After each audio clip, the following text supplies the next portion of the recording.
The way we build the muscle more quickly is to get in the practice. And it's not just any kind of, it's not just, oh, I got to get my reps in. We have to get deliberate expert practice in building awareness.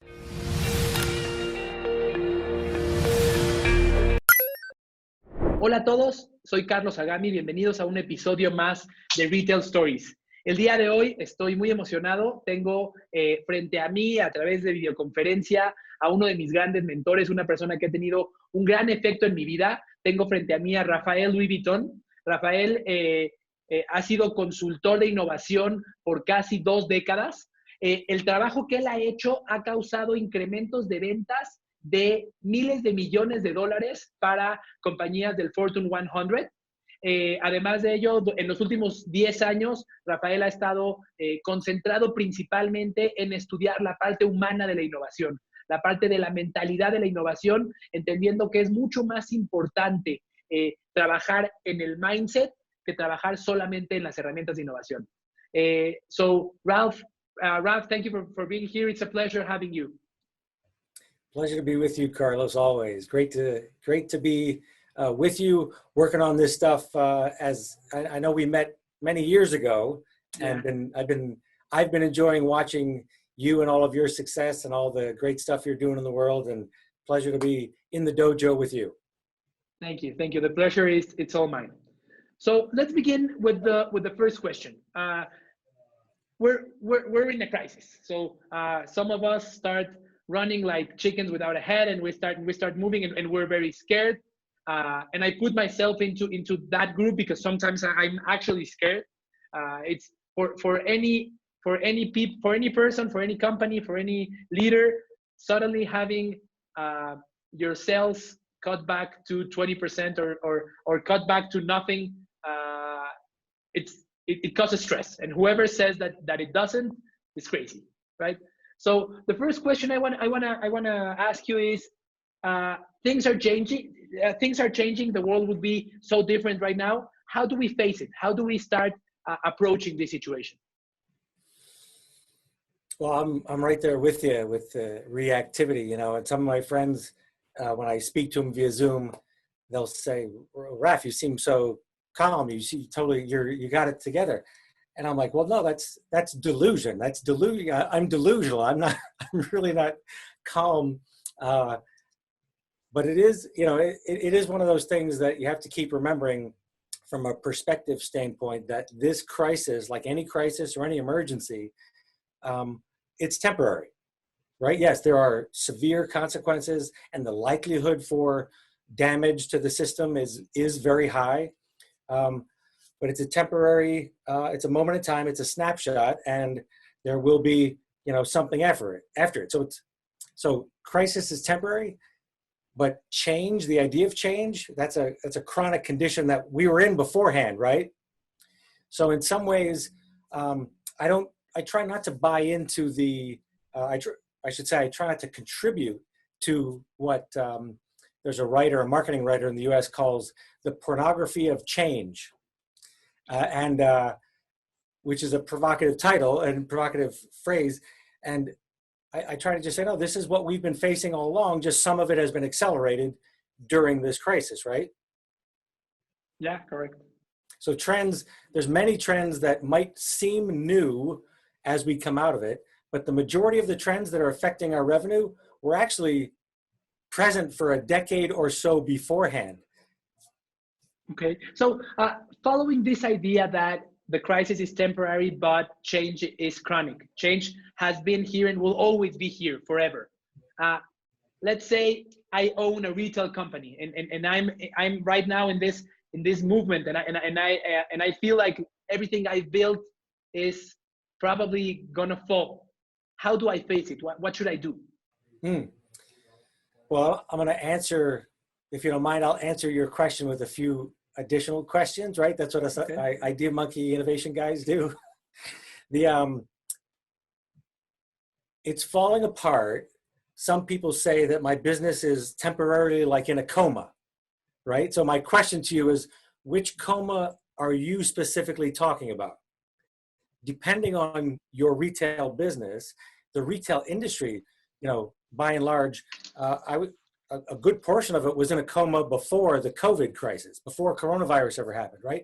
While Amazon has been devouring their sales and putting them into this fight, flight, or freeze catatonic state, many retailers have just been frozen and trying to behave as usual, while e-commerce and AI and all the data, all that whole wave has been eating up their sales, and they really haven't been responding to it. So there's a couple different comas happening. One is the temporary slowdown during, slowdown for some retailers during the crisis. And the other one is the longer slowdown, the zombie effect that was happening to many, not just retailers, many industries, as they were waiting for the digitization trend to go away almost, right? So the first question is, which coma are you talking about?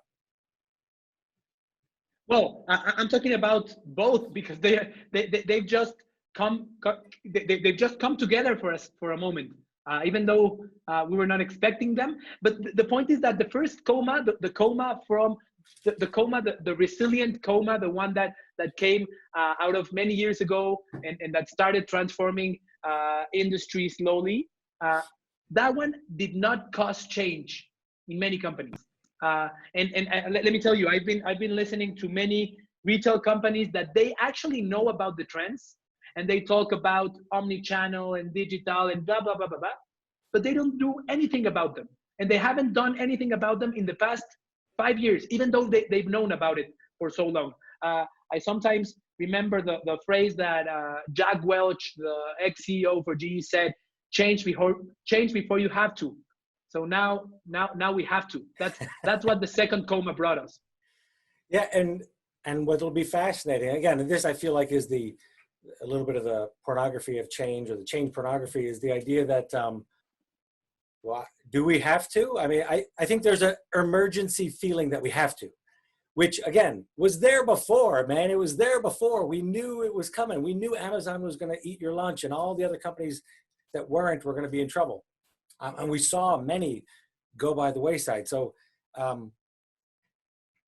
don't want to sound pessimistic, but I really don't think that many people, that many companies will change enough to be ready. I think they're going to do some certain forms of reactive change, which, and I would say any business is going through some form of triage right now, right? Getting their people working remotely or getting the people safe. Then there's some form of stabilization where they try to maintain some level of operations and continuity there.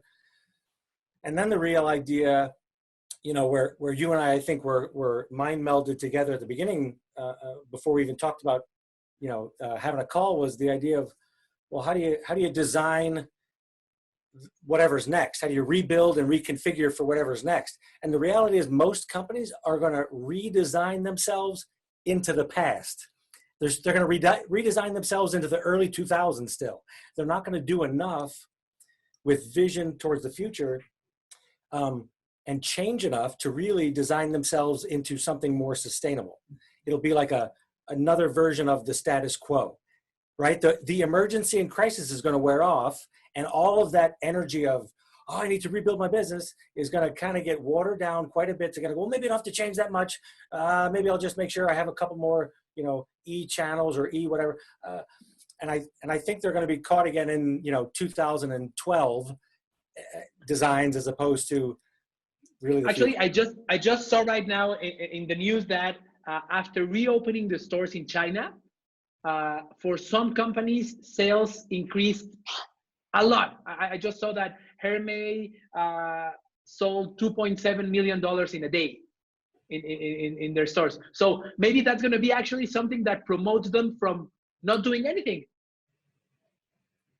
Yeah, I mean, if something works, there's not going to be too much motivation to change. Is that your point? Yeah, exactly. Yeah. Exactly. Yeah, if it's working and they're making money, there's not going to be a whole lot of pressure to change. Well, for some they have the right mindset. Most of us come to change or to challenge with the wrong mindset and a very limited set of tools. And the idea that I think the crisis will wake up some folks and motivate some to really see what was coming all along, the tsunami of change that has been coming all along. But the rest, I think, will go right back to sleep and will change very little. But I'm not a retail expert anymore. I don't think I really ever was. I started my corporate career in retail back when in the 90s, 1990s, working with Sears Roebuck in the US and in Mexico City. And, but it's changed so much. I don't profess to know really anything that would help your viewers with the specific technical solutions for retail change. However, right, the external challenges are real, but the internal challenges of leadership are just as real. And the idea of how to help any industry, any leader going through this, like that's the kind of, there I can help. I like that, but because as you've said many times, it's not about the techniques, it's not about the tools, it's about the mindset. If I ask you right now, what do you think that actually makes companies and leaders to stop acting? Is it that they don't know the techniques? I've heard an analogy where people say, if you wanted to have access to information about how to get thinner or how to get stronger, you can find it in 5 seconds online. But even though most of the world is not fit, it's not in a very healthy state. So the problem is not about having the tools or having the information. They know it. And I don't think they need to hear again that they need to digitize and they need omni-channel experience. They know that. And we have those those trending topics for retail, but I'm sure there are trending topics for B2B, and there are trending topics for many other industries. The issue is not about the how. The issue is about the who, maybe. I don't know. What do you think? Yeah, I'm with you on the who part of it, and it's not so much about doing as much as it is about being, right? Who do we need to be the kind of company that can right now do all the things we need to do to become the kind of company that's more adaptive, more agile, has speed and flexibility to whatever the trends are, to catch those trends and ride them into, growth, right? Who do we need to become? And I'll tell you, I don't know who or what the company needs to become in order to be successful 6 months from now, let alone 6 years from now, right? But whatever it is, it's going to require leaders who can quickly adapt to change, continue to constantly expand their perspective, add to what they already know, right? Add to their expertise, and continue to build and grow, test and learn, and keep adopting new things to figure out what's going to work and stay ahead of it. So, and I would also say this though, I have a lot of, I think, respect and admiration for the technical side of all the stuff that's happening now. All of the digital stuff, all of the e-commerce stuff, all of the data, all of the AI, biotech. Like, you need real technical competency in those things, without question. But without also having the mindset shift, right? You won't necessarily be able to operationalize all that knowing. So the knowing doing gap, right? Everybody, all of your audience is going to be smart enough to understand what the technical capabilities are, right? It takes a while to build a real world-class competency in those technical capabilities. But often what we do as leaders is we overvalue the technical competencies and undervalue the human and culture aspects of it as well, right? So, and they're both competencies. You need both. And to be able to adapt quickly, on the spot, and change and do all the things you need to do to be in the hyper-competitive landscape, and to capture value and deliver value with all the customer, preferences that change as well. You really have to be doing great at both all the time. So you have to overinvest in both versus being under-leveraged in one. So, and I'd say that's where a lot of the knowing doing gap falls down. We focus on the technical, not on the human side. So again, your audience knows this, and there are some, expert ways that we have to be able to do this. And even if the leader is good at this on their own, even if the leader has the right mindset and teams of technical capabilities, they still need to be able to have these cultural attributes built in at scale, right? It's not enough for the leader to be good at mindsets and the human side as well as the technical competency side, right? You have to do this at scale. So the idea is, okay, how do I First of all, make sure I'm learning it at an advanced level, that I'm embodying the learner mindset, the player, the creator mindset, the curiosity, the humility, all the things you need to do to be adaptive and resilient and high growth, high speed, high relationship, high trust, have all those things going for you. I have to be able to be doing it, embodying it at an exceptional level to be able to engage and enlist my team and the whole company in that same type of attribute and specialty. So it's, you know what I mean? And it's one of those things where, yes, you and I know you have to go to the gym, you have to do the push-ups, you have to get the exercise in consistently to be able to build the muscle. You can't build it overnight. We can't cram for agility and adaptability during the crisis. We have to be ready before the crisis to be able to operationalize it. Now, people will, the human spirit's amazing, and many companies, many people do amazing things and come together and collaboration goes up and during a crisis. And many leaders just, I hear in their heads also part of well, I don't have time to do any development work. I don't have time to do any of the training right now because I'm in the middle of the crisis. I'll wait till the dust settles. And I get triage and stabilization, but now is when you need to do the practices more than ever. Right now is when you need to be really getting into the rhythm of staying in the right mindset and helping others, not be triggered by your reactivity at the same time as well. So maybe that's a separate topic about when to do the training, but your question about how, first you have to prioritize it, right? Change is a lot easier when you prioritize it. Building those muscles and mindsets are a lot easier when you prioritize it and when you actually have the expert tools and training to do it. Just trying harder in the face of crisis doesn't help you build the muscles.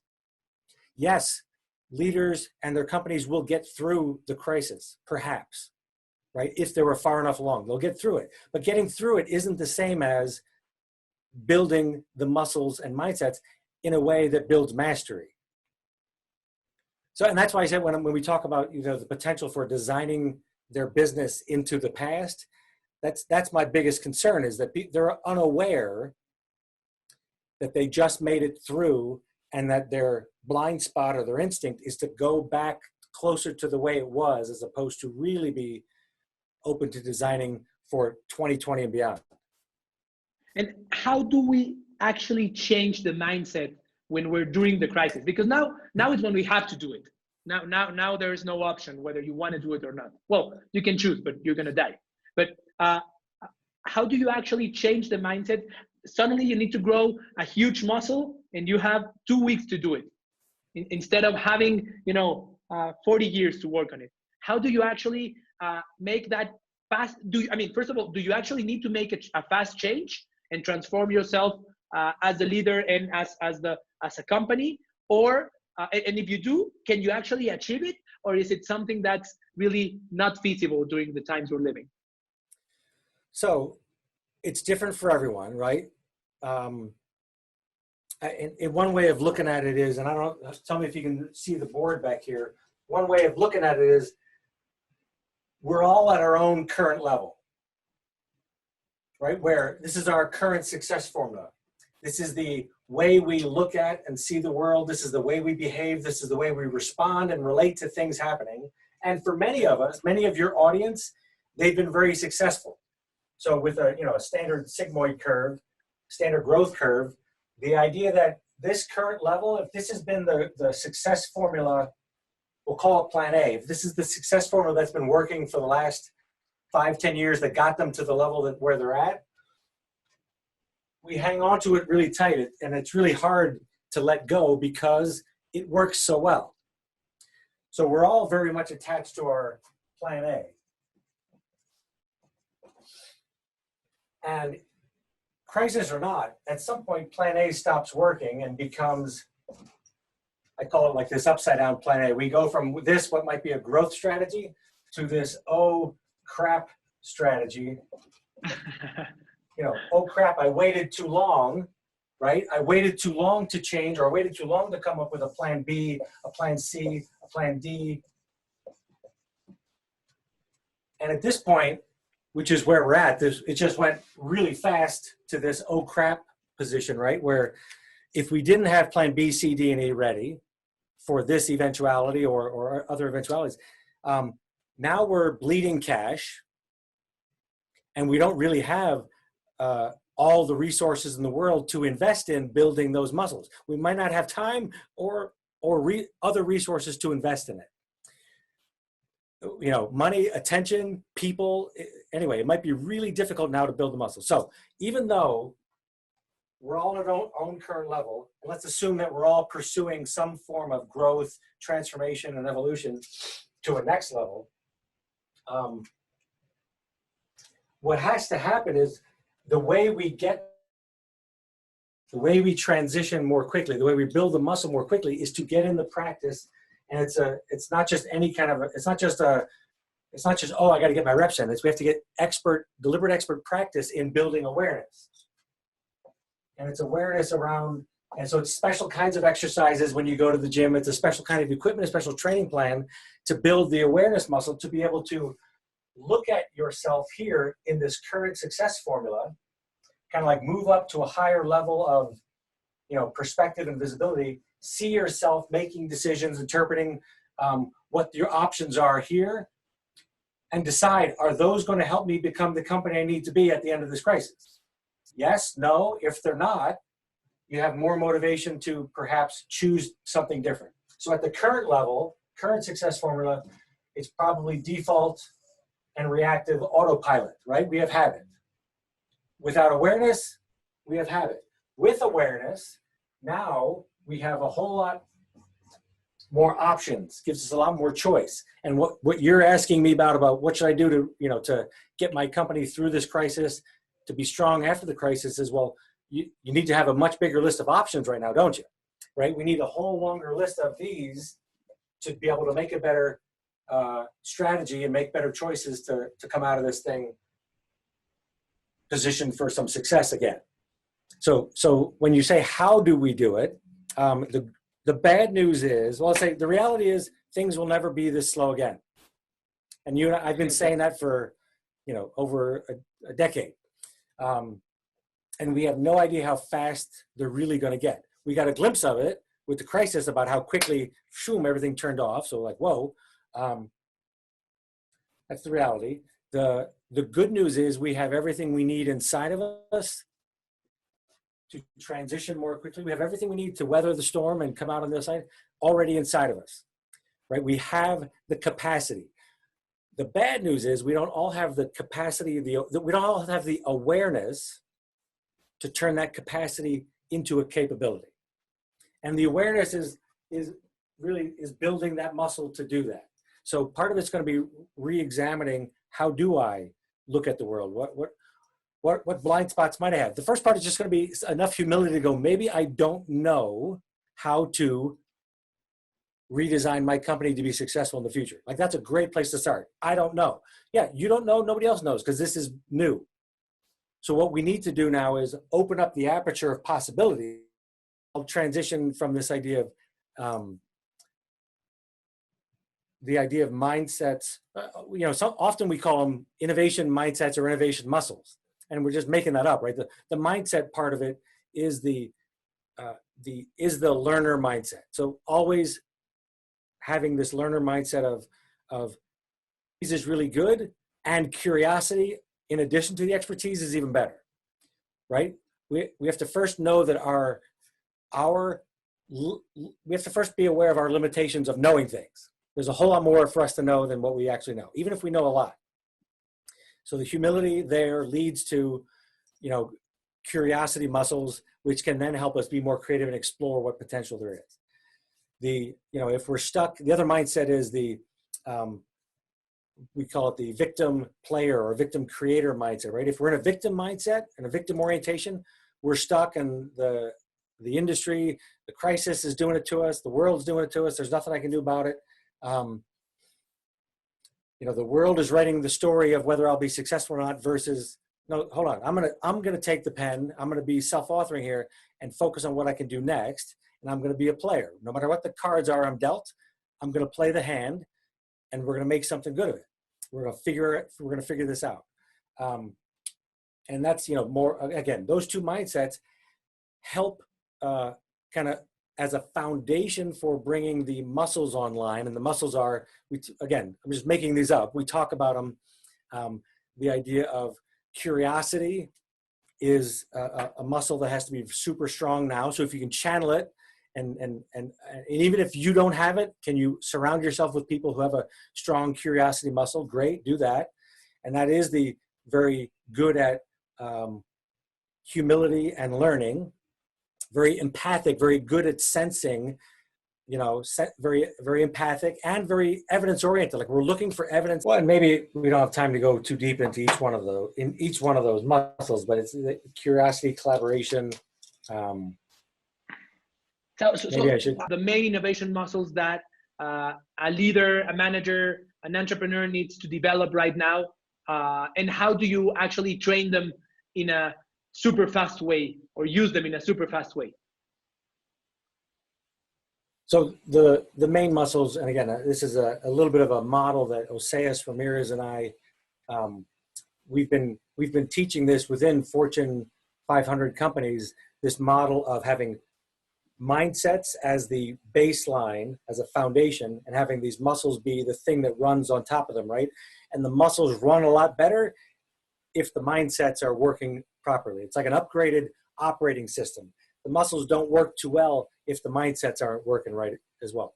So the idea that you have those mindsets, the learner and the player mindsets, and on top of them, I would say on the innovation side, especially right now, the idea of having the curiosity muscle working really well, very strong, very flexible and adaptive, the collaboration muscle, as well as call it the courage muscle. And this is just a model to help us talk through different approaches. There's many different approaches, I think, to respond to change. And I think this is one that I think is useful for folks to just kind of go, okay, I get it. The curiosity muscle is where we leverage that learner mindset, leverage that humility to really open ourselves up to the fact that we don't know the answer, so let's go find out. And if we're going to be even more customer-centric, we're going to learn from our customer. We're going to be super empathic to really better understand them, not understand how we sell them more, but instead understand how do we help them with what they care about most. So it's kind of like your whole ethos of helping, not selling, right? That whole idea is how do we serve? Okay, well, you have to really understand them first. So it's a whole level of, and sometimes as the leader of a company in retail or whatever, you have to realize you're not the customer. You need to go understand them and not assume you understand them. So there's plenty of ways to practice that. And all of them are evidence oriented, right? You test and learn, and every innovation process is following a curiosity kind of a practice where you're testing and learning. Let me stop you right here. I see, and stopping you right there, my question is, when people hear the word innovation and they don't actually live in it, there's actually like, there's a whole fear around it. No, I'm not that innovative. Innovation is for people in Silicon Valley. I'm not that. It's only for young people. How do we actually demystify innovation, or how do we reframe it for anybody to just have it easily accessible and be able to actually use it, however we call it, no? Well, that's a good point. I mean, I think part of what you and I need to do is maybe we need to stop using the word innovation. Like, I don't think it's about the word, but I think for a long time, I tried to differentiate between and innovation leadership. Like I really did try to push off of it and suggest that innovation leadership was something different. And I think the reality is now is all leadership is innovation leadership. Like is what it is. So maybe we just talk about leadership. We say, great, you're a seasoned veteran leader in your company. You've been wildly successful. You've had a great success formula. And no doubt you have led the company through lots of different change as well. Great. And part of your job as the leader is to keep providing a vision for where we're going to go in the future. Let's talk about how to help you keep doing that which you already do. So it's almost like I think it's super important for us to give people credit for already being good at change, already being good at innovation. Whether we call it innovation or not, leadership is all about transformational leadership now anyway, especially now coming out of the crisis, right? So we'll just call it leadership, if that helps not get people stuck with, oh, that's not for me, or that's too risky, or whatever the stigma that comes with it. It's legit, and I don't need to force my view onto them. Instead, if we meet them where they're at, which is maybe I have a stigma with innovation, okay, great. You don't have a stigma with leadership. Let's work with that. And from a leadership standpoint, I got to help my team get through this. I got to help my company get through this. I got to choose a strategy that's going to be successful based on the severity of changes that are happening right now.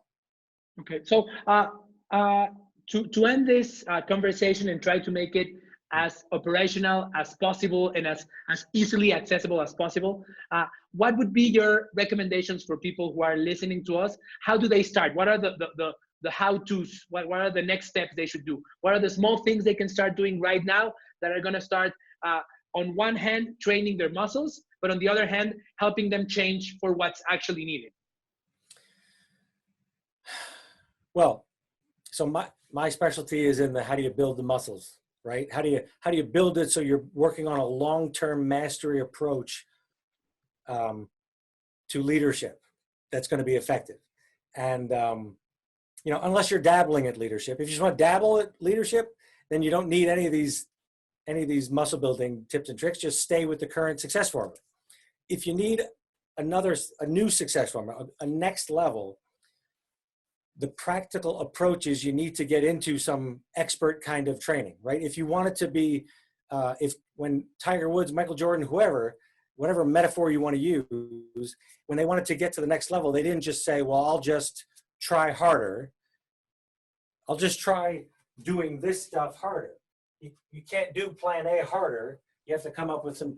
So there are some techniques that help you accelerate through this transition more quickly, that help you build the muscles and mindsets more quickly. And part of that, and then you have to get into a lifestyle of it. So the most simple way to talk about it, and every version of innovation, every innovation process, whether it's design thinking, lean, agile, whatever you want, whatever one of those you want to choose, whatever flavor you prefer, they're all the same in this regard. They're all about testing and learning, right? Different time horizons and different risk tolerances. But right now, everybody's risk tolerance should be wide open because they're in an emergency. So the idea, okay, I got to test and learn. And I got to test and learn in ways that I never expected to be doing at this point, perhaps. Right? So I need to really be open to what's the expert way to do test and learn. Okay. And there are test and learn techniques and processes that have been out there for a decade, well proven. Lean startup is one of them, right? Love it. But the idea is, I don't just want to start doing that stuff any more than just doing agile gets you the results you want. It doesn't, right? I want to get in the practice of test and learn, prototyping, whatever you want to call it, and I want to get myself into a test and learn lifestyle so that I'm really building for the future as well, not just temporarily doing it and then going back to my old way of thinking. So what are examples of this? What are examples of this test and learn lifestyle? How do you live in a test and learn mindset? Well, so I would apply the test and learn. New wife every night? No, right? Pardon me? A new wife every night? No, that's not test and learn, right? No, that would probably not be test and learn. I can't even speak to that. I don't even know. But I would say let's use the analogy or the marriage track, right? If I wanted my marriage to get better, first I have to be very aware of what do I want from the relationship. What would make me happy? What are the outcomes I really want? And right, what's my ideal state of the marriage? And then I would also have to know, well, where am I right now? So I would have to see those two things. And then I have to say, well, let me pick one thing in that relationship that I want to work on improving. If I pick all of them at once, I can't work on all of them at once. It's unrealistic. I'm going to pick one thing and let me try it. I'm going to try and see if that helps me make a baby step in a right direction. And then I have to also try to see which of those solutions are sustainable. If they're not sustainable, they're not a real solution, right? If they're never going to become a habit, if I can't get into the rhythm, it's not a real solution. So probably I cannot bring flowers to my wife every single day. So that's not sustainable. I need something that I can actually do continuously and consistently. Right. But so that's a great example of flowers might be a crisis solution, not a long-term build high trust, deep intimacy type of a solution. And the same goes with customer intimacy, right? How do you build the longer, so let me get back to some other examples. Well, I think the real answer to your question is this test and learn practice, and there's an expert practice, which is I would suggest you get into, you find an expert coach who can teach you the test and learn practice. So it's not just dabbling in test and learn. It's not hacking away. Oh, I'm testing and learning. No, there's an expert way to do it. There's an expert way to track it. There's an expert way to monitor it. And there's cycles that really do work over time, right? There's a right way to build the muscle and do the practice. You need the help. And then you need the help to also, the coach to tell you if you're doing it right or not and give you feedback so you know how to adapt and change the way you're practicing. So you continue to get better at it. And I guarantee you, you can apply it in every dimension of your life. One of the programs that Oseas and I have been teaching it's an optimal me program with the intent of how do I optimize the areas of my life that I find really important. And your question of how do we help leaders build this muscle more quickly, more deeply? I take it out of the business context and I say, Carlos, what do you care about most? And we pick a dimension in your life, whether it's relationships, whether it's health, and pick a dimension of health, whether it's exercise, like physical health, whether it's nutrition, whether it's sleep, relationships, business, any one of those dimensions in your life, you can apply the test and learn practice on certain experiments. But you have to be very explicit about the experiment and what the result is you want from the experiment so you can track it and see how it's going. But it's a continuous test and learn cycle, prototyping, and then soon that becomes like the new mental models in your head about how you approach every aspect of your business too. You become much more open, much more, and one of the muscles was we call the courage muscle. That just means you're entrepreneurial and action oriented. So the idea is you try stuff. You don't wait till it's perfect. And crisis has a beautiful way of making you let go of perfectionism and into action. So you're going to try stuff. Great.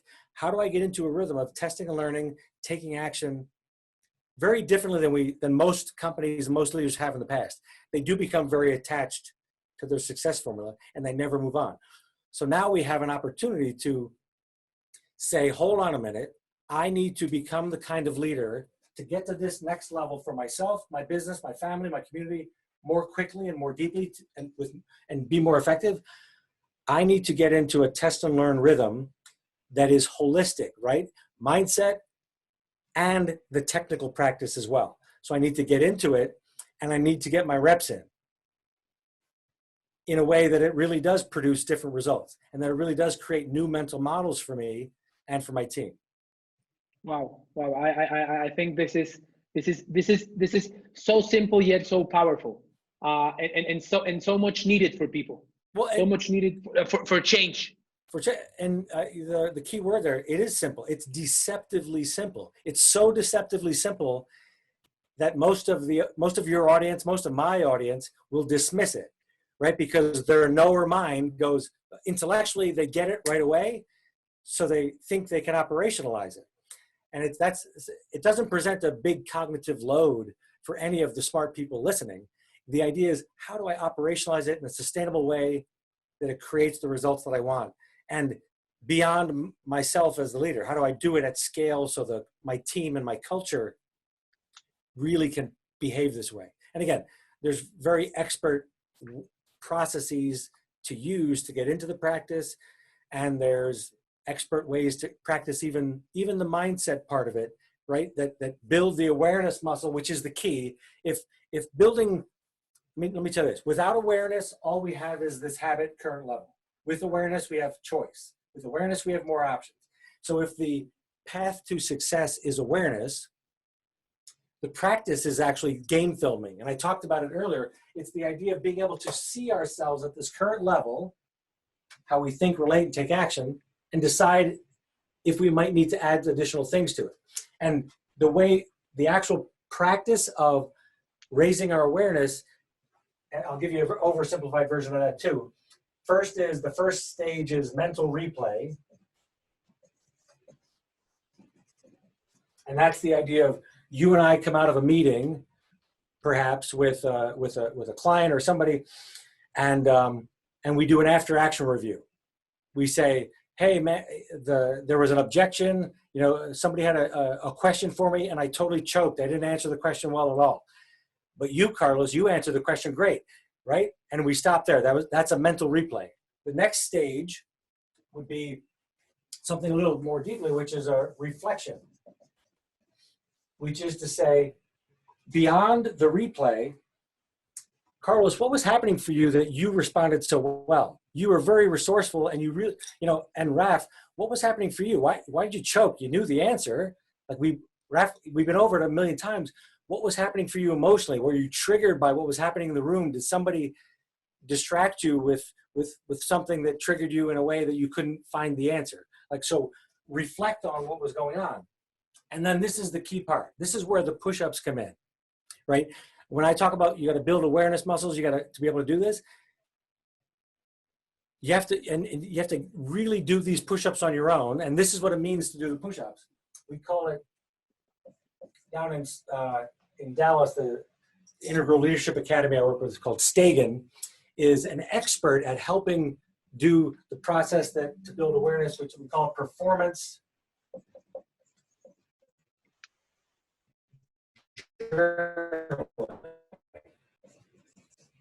So the idea of journaling is how do we objectify the reflection? How do we objectify what happened and look at our response, talk through and imagine what we want it to have happen so that next time we're more prepared. So the idea of this journaling piece is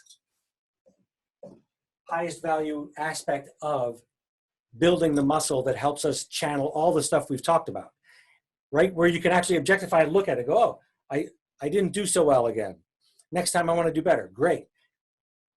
And those are the push-ups. If you don't do those, you can't start to see the patterns to really understand what's keeping you from getting to that next level, what your limiting beliefs are, what the other emotional reactivity are that's getting in the way of your ability to perform at that next level.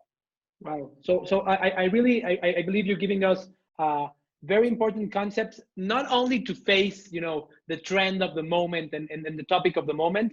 As you said, crisis is temporary, but change will stay here forever. So this is a wake-up call for all of us to start becoming stronger in our innovation leadership muscles and start becoming more adaptive for the change that is coming and that will keep on coming forever and ever and ever and ever. Right. We got to stay excellent at the technical side, and the emotional intelligence, the adaptability intelligence, all those things have to be working together and investing in both. Right now, invest in both. Waiting doesn't help us build the muscles, right? Change is a lot harder when you wait too long. And for those of us who didn't have plan B, C, D, and E, we waited too long. Okay, so don't wait any longer. Do it now. Start building the muscles. In Mexico, there's a tradition that when you want to go on a diet, people say, "I'll start on Monday." It doesn't matter if it's a Tuesday or a Wednesday or a Friday. I'll start on Monday. And what I always tell them is, start right fucking now.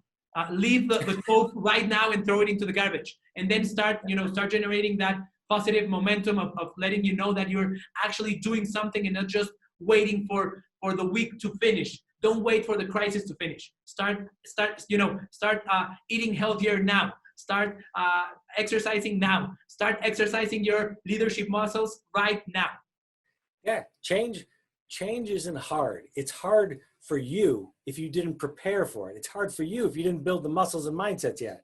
That's when change is hard. And it's totally cool if you don't want to use your analogy. It's fine.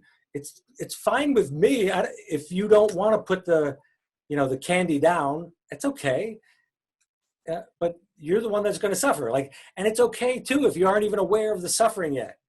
There will be more suffering. There's always going to be more suffering, right? New always happens. Resistance and suffering always happens. And then the right new always wins. And it's really hard to predict what the right new is. So our goal as leaders, transformation leaders, innovation leaders, and all leadership is that now. Our goal is to shorten the length of time it takes for the resistance and suffering. We have to accelerate through that. That's all we got to do. Wow. Raph, I thank you very much. This has been very valuable. I know the audience is gonna love it, and they're gonna actually take a lot of value out of this. So I thank you very much for your enthusiasm, for your ideas, for sharing them, for being so humble in sharing everything you think and making it so simple and so easy to learn. So I thank you very much. This has been a great pleasure. Abrazo. Thank you.